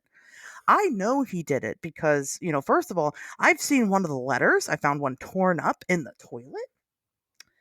I have some unsent letters that are at the house, and you guys can have them. I'll give them to you." Yeah, I guess. And Um, did those letters ever show up? those letters never showed up. Right. More convenient evidence never brought to the police and only mentioned later when somebody needs it for their story. Yeah. And then even further, Paul did have an alibi for the day of the booby trap incident. He was at the house because he was having work done at the house. So he's got contractors at the house that are at the house with him. They're all at the house. They're So not were setting they up a at the booby trap. house? They were at the house. He wouldn't have had the chance to go set this up, but the police didn't care. Paul was was not blamed for sending the letters. However, he was charged with attempted homicide, and he was sentenced to 7 to 25 years in Yeah, prison. he served a decade, like 10 years, because I think he went in '83 and came out in Yes. '93. Yep. And is that the end of it? No, it's not. It gets better. I love this part. This is my favorite part. So after Paul goes to prison, the letters continue. Okay. The That is the letters best part. keep coming into everybody. And Paul is sentenced to a prison in Lima. Like I said, my dad was there. I've been there before. And the letters are coming in and have always been postmarked from Columbus, Ohio. These two places are almost 2 hours away from each other. Right. So, honestly, since the letters are coming in and everybody knows, kind of what Paul's there for and, kind of, that kind of shit in prison, um, they like basically take away his privileges to write letters to people. Like Well, they they put put him in him in the solitary hole. for a while. Yeah. Yep. Yep, they put him in solitary confinement. You're not allowed, you don't have anything. It's a room with, if you think a prison cell is bad, solitary confinement is nothing. You can't write letters to It's it in there. inhumane. It is. Oh yeah. Oh, my dad spent like 18 months straight in the hole once. Oh my god. Yeah, it's Yeah. insane. It's not right. We I shouldn't think do it. yeah, he wasn't right after that. That's for sure. But you get no contact with anybody. All your meals are bought to yourself. They take it immediately. There's nothing. You don't even have books. You have nothing. You're sitting in a cell with nothing. So Paul was, constantly put in and out of solitary confinement. Um, there are people that have worked for the prison. They're saying there's absolutely no way that he could send these letters. The warden made a statement about it. He said it was impossible for Paul to have sent any of those letters. It was not possible. And I believe that's true. Paul Sure. himself receives a letter from the mysterious author, Yes, while he's in prison. and while he's in prison receives a letter from the author, and of course it's postmarked Columbus, Ohio. And it's unhinged as fuck. I don't really even understand what the fuck they were trying to say. They wrote haha a lot, like they turned into the Joker. So Right, yeah, right. Well, the gist of it from what I got was somebody basically saying, "Hey, dickhead, we set you up, and when we set people up, they stay set up." Basically, yes, right. And it's like, okay, that's shitty, but yeah, right? real fucking shitty, Yeah, what a and class everybody, act this letter writer is. yeah, haha. And they're laughing all the way to the bank. So yeah, Paul gets one. Um, Now, so Unsolved Mysteries is filming, and they're going to talk about this episode, right? And during the middle of them filming, they receive a letter. Well, it was before they even started filming. So like they Yeah. decide they're going to film in '93. So Paul had just gotten out of prison. He's in the episode talking about how he wants to find out who's really behind this, and so this is crazy. So even before they start filming, somebody sends them a letter, and what the fuck did it say? It called them El Sickos, El which sickos. is just the best. But it's just a You, threatening letter where it's like, if you L sickos don't stay out of Circleville, I'm gonna get you, or whatever the fuck it said. But it yeah, calls them El sickos, which is my new favorite thing. I love that Unsolved Mysteries got called El sickos. Um, and you can hear Robert Stack reading it was actually a postcard. Yeah. You can hear him say El sickos. Oh yeah, he reads the whole thing in the fucking episode. I love it. It's awesome. Yeah, no, it's fucking great. So yeah, I mean, this person, I mean, clearly this person has proven that they have intel on people that is accurate. So they fucking know everybody and everything somehow. Because they are being proven time and time and again to be right to some extent.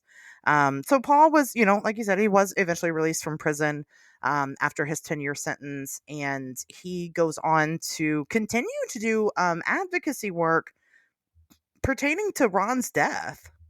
Yeah, he spends And the rest of his life doing this. right, He died trying in to 2012. find the mystery of what the fuck, know, what in the hell just happened.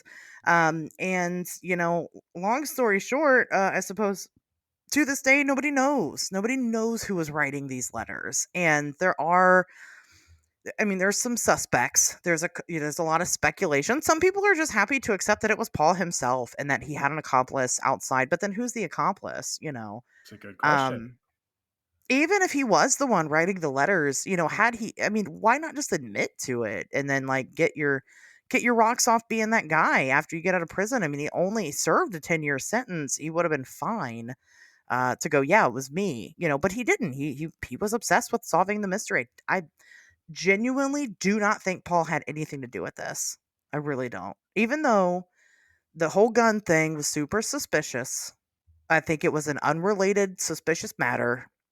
I don't think he was responsible for this. I Right. don't think he was involved. Well, there's something else about that box and the gun that we didn't mention that I think is relevant. So Oh, first of all, another bus driver, so not Mary, but one of her coworkers who yes. drives the same route, on the day that she found that sign attached to the world's worst booby trap, another bus driver had driven past that area like 20 minutes before Mary did. And that person said that they saw somebody in an El Camino Mhm. messing around in that area, and the person turned away from them so they couldn't see their face, but otherwise they were described as large with sandy hair. So that does not fit Paul's description at No. all. However, it does fit the description of Karen's fucking boyfriend at that time, and Yep. Karen's brother owned an El Camino just like the one that bus driver saw. Now, Yep. on the subject of the gun, so it's been widely speculated that Paul's gun was stolen, and he did know who take it.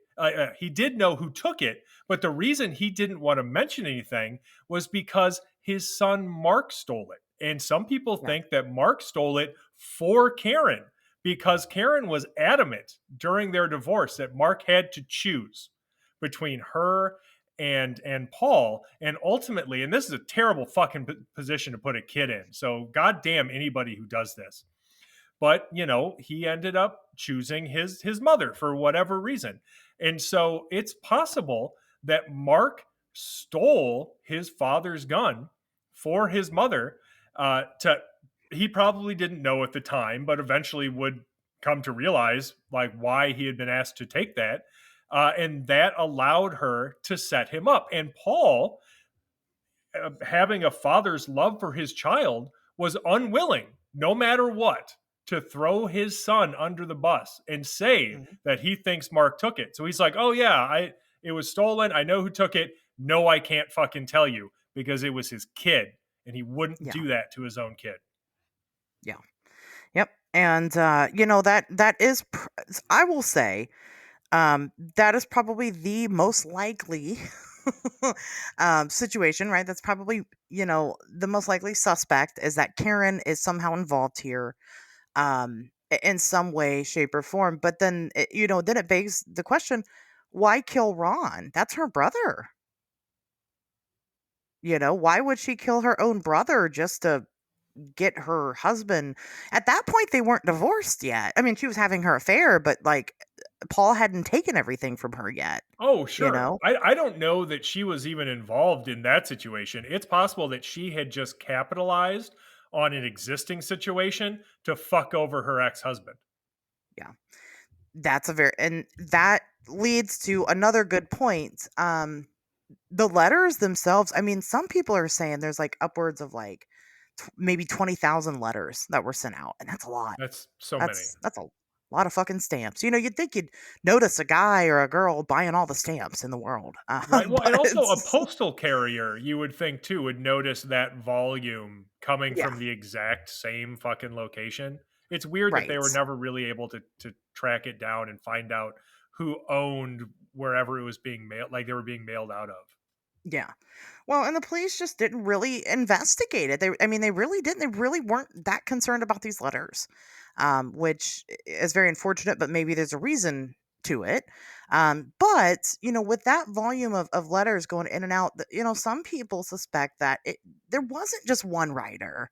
That people kind of got wind of this story and this kind of taken off and kind of used it to be a copycat and just be hateful to their neighbors. I mean, maybe. which I think that makes a lot of sense, like, yeah, the original letter was written by whoever, who knows? It could have even been Paul because, he sure. what's that? I said, "Sure, Oh, yeah, okay. Sorry. And yeah, it could have even been Paul because he was pissed off that his friend Ron's fucking wife is cheating on him. He didn't like that necessarily. Why would he? And so he gets super incensed at that turn of events, and he starts writing like you know angry fucking letters about it, and the whole thing just kind of snowballs from there.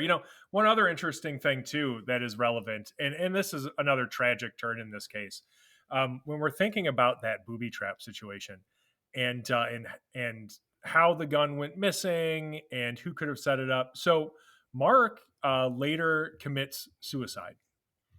um, yeah, it's uh, it's sometime. It's like a decade after Paul gets out of prison.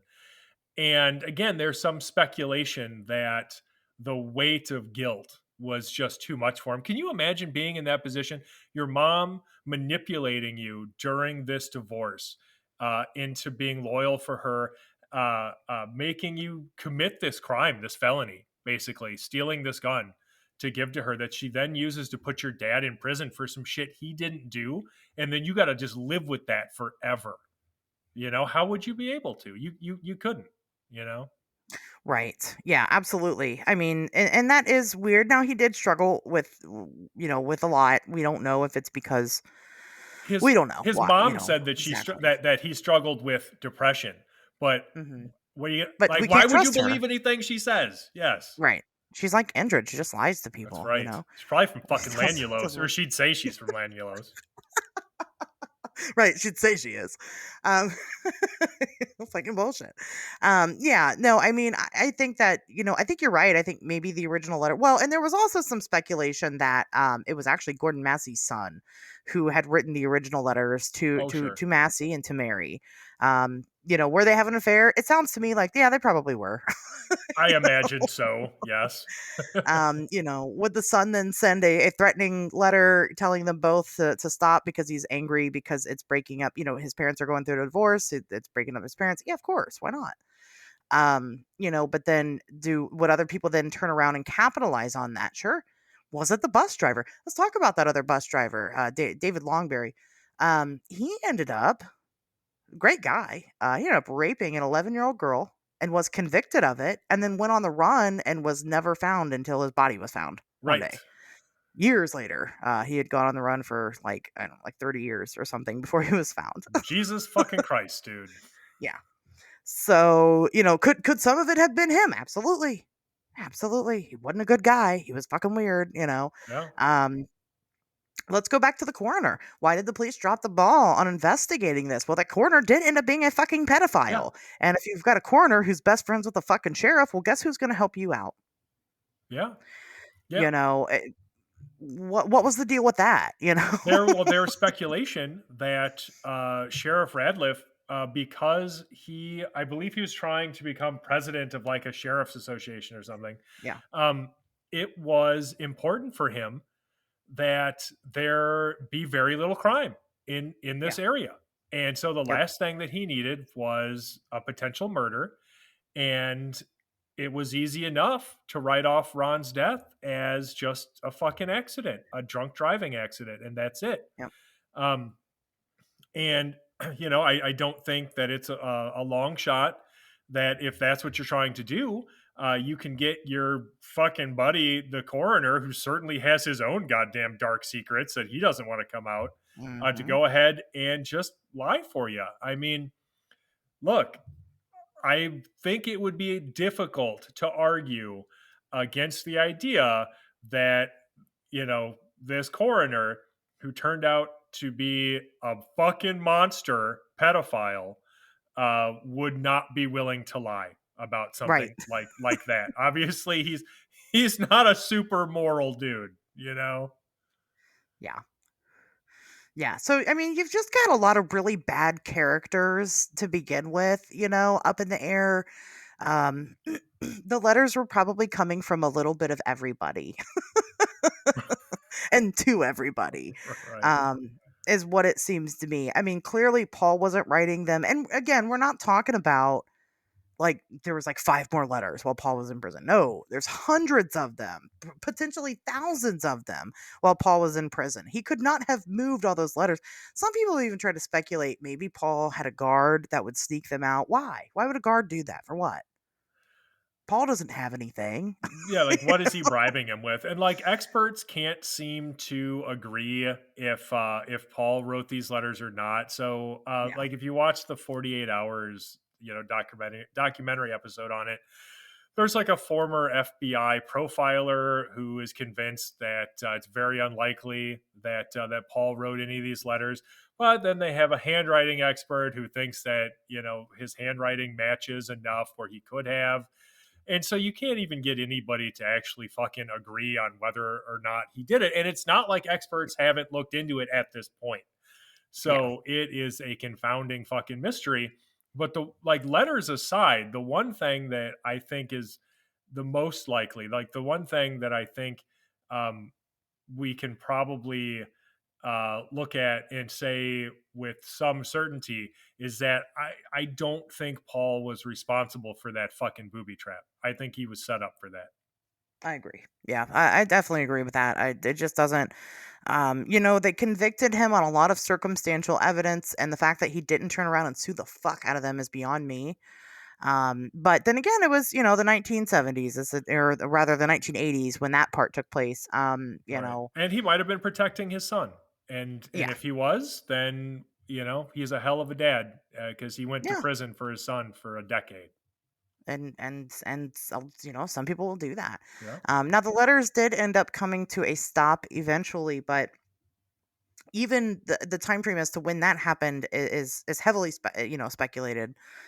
Some people say that they continued well into like the early 2000s, Oh wow. Okay. Because and conventional yeah. wisdom has them ending around like 94 ish, but who knows? Right. Yeah, that's like the official but like the talk of the town is yeah, like into the 2000s there's like a whole website database of like somebody that's trying to collect all the letters.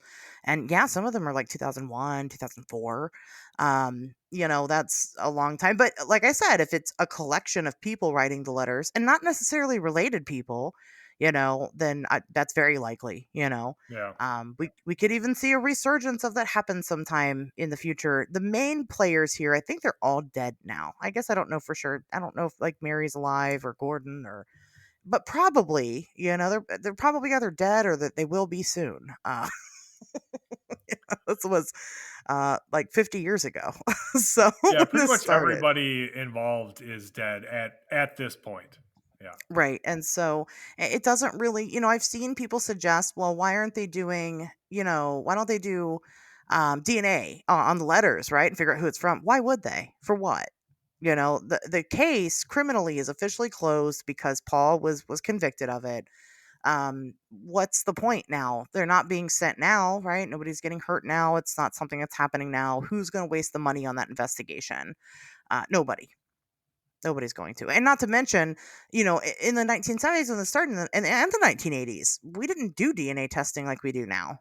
Um, so you if maybe you could pull DNA of who the writer was, but you're also going to pull DNA of fucking everybody else who's touched those letters. You're going to pull it from the receivers, you're going to pull it from the police. I mean, anybody and everybody that touched those letters, you're going to get it. The fucking mail carrier, there's no reason to do anything like that. So, I mean, unfortunately, unless the mysterious author decides to make a confession on their deathbed, and that's assuming that they're still alive, which they might not be. Some people seem to think that those early 2000s dates when the letter stopped, it's because the author died. Um, you know, it's probably going to remain unsolved forever, which sucks. I hate that. Yeah, You know? it is one of those. I mean, everybody involved is dead, and we're just not going to have any way of knowing at this point. It's not like people kept a lot of a lot of use. Well, they didn't have a lot of useful evidence to begin with, but it's Right. not like there's a lot sitting around that we can go back and investigate at this point. Yeah. So, I mean, did the letter writer kill people? Maybe. At least maybe Ron, but we s- We still don't know even if that's what happened, and we'll never know. We'll never know. Did they attempt to kill? That's the thing too, is that with Mary and that booby trap, were they even really attempting to kill her? It didn't work, right? So, you know, were they actually like, was that the goal? Was for her to die, or was the goal just to get the gun in the police's hands to frame Paul and put him away for a while, enough for Karen to do what she's got to do in order to continue the life she wanted to live? Yeah, I I don't mean, know. because Paul goes to prison, Yeah, she gets everything, you she know? gets everything. Yeah. Yep. She has a very So, vested interest in that happening. to me, I feel like she's definitely involved in some type of way. I think it's silly to think otherwise. And also to me, I think Paul is very innocent. I don't think he ever did it. Poor guy. I feel Yeah, bad for him.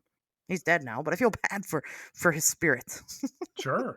No, I mean, he lived, until he got out of prison in '93, and he lived until 2012, so, Yeah. he had a lot of time to think about that shit, I'm sure. Yeah, absolutely. So, but yeah, do you have any final thoughts on the Circleville letters Oh, or the boy. author or any of it? Don't make children choose sides in a breakup or divorce. If you do, you are always wrong. And don't frame people for attempted murder. It's not worth it. You are the asshole every time. Yeah, So I agree with that. Yeah, no, don't drink and drive. there you go. Don't That's a good one. If you get weird letters in the mail, immediately take them to the police. I mean, Immediately. who the fuck writes letters anymore? Yeah. Don't even get dressed. What Just throw on a bathrobe or something. Just go right right? out the Just go door. straight down there. Barely touch it. Yeah. Pick it up with tweezers. Put it in a bag, take it on up there. Yeah, because I'm just saying, if you write me a fucking angry letter in the mail, I'm gonna be mad. It's gonna make me very mad. So don't do that shit to people. Right. Um, Yeah, I think like I said, this isn't the story that I thought this was. I thought we were covering the Watcher situation. I don't know how I got the two confused. I guess because it also involved mysterious letters. But maybe we'll talk about that some other time. Yeah. We definitely should. We'll figure that out. But what do you guys think? Who do you think was responsible for these letters? What do you think happened in this case? Are you familiar with it? I know I got a lot of Ohio listeners. Is it something you grew up with? It seems like if you have family from Circleville, they've received a letter of some type. Do you still have it? That'd be cool. Um, Let us know. Let us know. Follow us on over on anywhere on social media at Wednesdays Talk. And you can email us on Wednesdays We Talk Weird at gmail.com, or you can go to Singular Fortean Society's website and fill out the contact information there if you'd like. However you want to do it. We're open. We're open. So, but with that being said, guys, we'll see you back here next Wednesday.